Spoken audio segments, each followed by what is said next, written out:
New media has been able to integrate itself into all aspects of life, and the health and fitness industry is no exception. Apps have become a key part in everyday fitness for a vast amount of people, and they have come a long way in figuring out how to keep those people motivated. A major strategy that many apps have utilized is by using gamification in order to develop their apps. So what is gamification?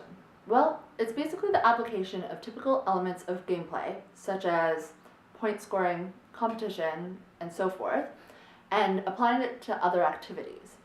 Typically, this is used as an online marketing technique to encourage engagement with a product or service, and it is something that the health industry has latched onto in a big way. Strava is an example of a popular app that uses this strategy of gamification, and it's the example that I'll be using through most of this video. Strava is a biking and running app that allows users to track their runs and their bike rides while recording stats such as elevation, speed, distance, etc. It also allows users to engage with each other through either friends or other acquaintances, and allows them to comment and like on each other's routes. Multitasking has become a prominent way in which we utilize technology. The health and fitness industry has latched onto this notion and relies on people's ability and, in many cases, preference to multitask when developing app ideas. The health and fitness industry realized that by developing apps using gamification, people were more motivated to participate in activities that keep them healthy and fit.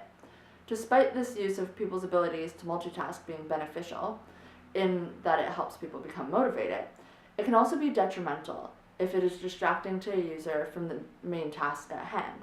For example, running without focusing on proper physical form. Many fitness apps, Strava included, rely on participation from users.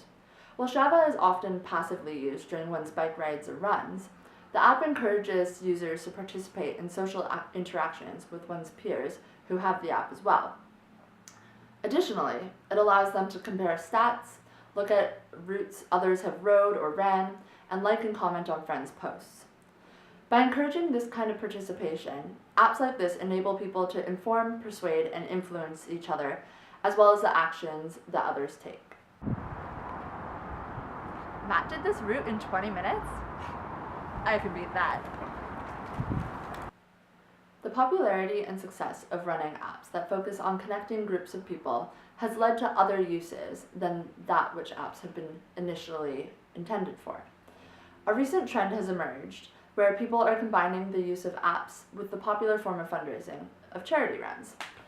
This allows people to use apps such as Strava to coordinate with groups locally, nationally, and internationally, and participate by either running a 5K, a 10K, a half marathon, or a marathon remotely at the same time as other runners. This allows users to collaborate with each other by actively encouraging each other and growing their community. While using these kinds of apps, users typically have limited network awareness, since they only focus on their friends or others who they have connected with through the app. However, many of these apps use the information collected and sell it to outside companies, essentially turning users into digital laborers. In this way, users are not aware of where their data ends up or who sees it and has access to it.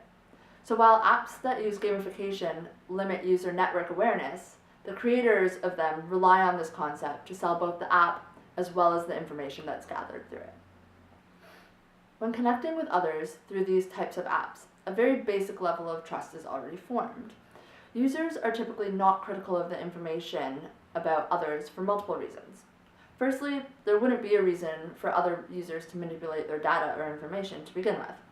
But also, most of these apps rely on GPS or other forms of automatic tracking rather than having users manually enter data.